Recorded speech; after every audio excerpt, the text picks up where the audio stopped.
He's throwing strikes. He was getting ahead early.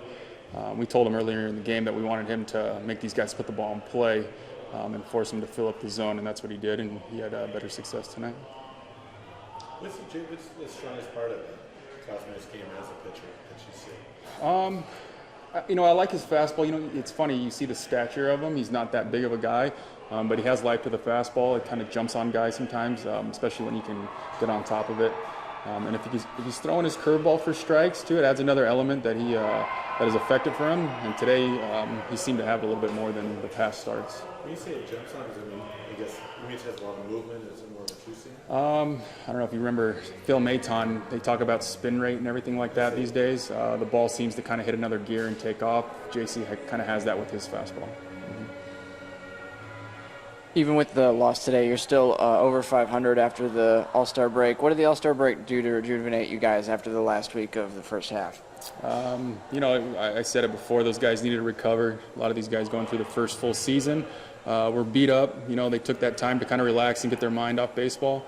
And they came back fresh and had a good series in Bowling Green. So Peña's home run streak came to an end, but he still had a couple hits today. What would you say about his play post-All-Star break? How do you think it went?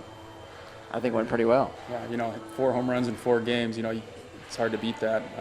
It's funny that you call that a streak and that it ended already, but there's not too many people that homer 4 times in a row like that. So, but he's been working hard. He changed his stance a little bit to kind of create some leverage, and he's seen some good results even today. He's able to get to more pitches that he didn't get to last time. And he's making good adjustments.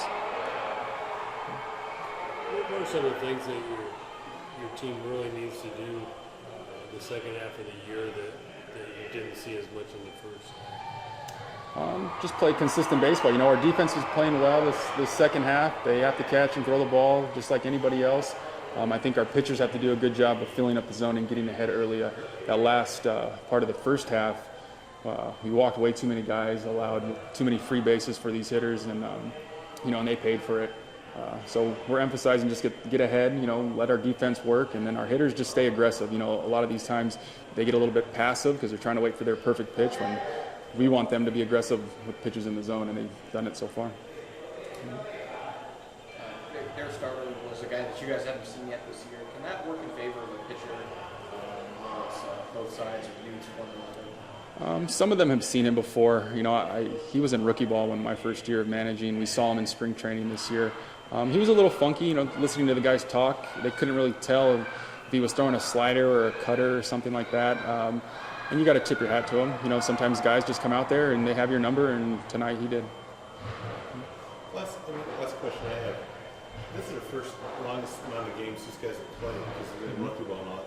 What are the things that you're doing to try to, not get them worn down and keep them fresh? I'm sure when you played, you had to remember that the first season must be the toughest thing to go through. Absolutely. Communication with them is a big thing. These guys don't want to come out of the games, but I tell them, you have to be up front with me. Let me know if you're hurt or anything like that, because it's a long season and it's better to hold them out a game and let them get a day's rest so that they're ready for the next week than sit in there when they're only 50% or they're not ready to go. So we've had talks like that. They talk to me. I talk to them daily to see how they're feeling. And it's good. We're kind of filled with a bunch of utility guys, so I can kind of move guys around and make some different lineups to give guys rest.